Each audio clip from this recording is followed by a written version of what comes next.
గారు, ఈ రాష్ట్రంలో మీ ఆజ్ఞ లేకుండా సీఎం నుంచి క్లర్క్ వరకు ఏ పోస్టింగు జరగదు.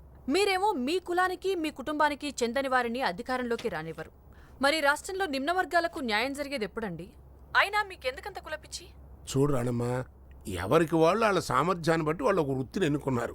వాళ్ళు చేసే వృత్తిని బట్టి ఇదిగో ఇడి కులపోడు అన్నారు. అంతేగాని ఇప్పుడు ప్రత్యేకంగా మనం చేసింది ఏం లేదు. కాబట్టి అధికారంలో ఉండేవాడు అధికారంలో ఉండాలి, చాకిరి చేసేవాడు చాకిరి చేయాలి.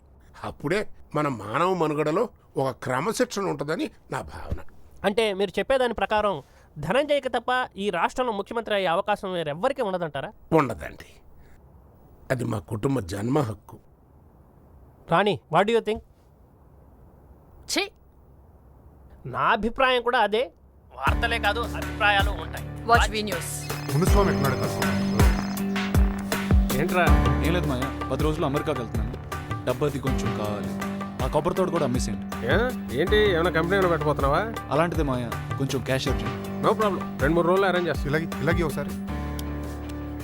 ఎరా అర్జున్, నేను రద్దాను. ఏంట్రా తొందర? నేను సీఎం అయ్యేదాకా ఆగలేవా? లేదురా, కొంచెం అమెరికాలో బిజినెస్ అది సెటప్ చేస్తే తర్వాత కూల్. నీ ఎలక్షన్స్ ఎప్పుడు? నాకు ఎలక్షన్ ఏంట్రా, ఏదో ఫార్మాలిటీకి ఉంటుంది. 2 వీక్స్లో ఉంటుంది. ఓకేరా, congrats in advance. Thank you, all the best.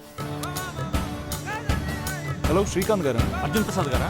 Sir, మీరు చెప్పిన అమౌంట్ కొంచెం ట్రాన్స్ఫర్ చేస్తారు, కొంచెం అర్జెంట్. అంతా క్యాష్ అన్నా సార్? అవునండి, మొత్తం క్యాష్గా ట్రాన్స్ఫర్ చేయండి. ల్యాండ్ బదులు క్యాష్ కావాలి. ఓకే సార్, కొంచెం అర్జెంట్. హలో, వెంచలే గారండి? అంతా క్యాషేనా? మన లోపల ఇచ్చేస్తా. అమ్మా నేను అమెరికాకి వెళ్ళట్లేదు. అంతేనా? అంతే. కసితో ఆవేశంతో ఏమన్నా?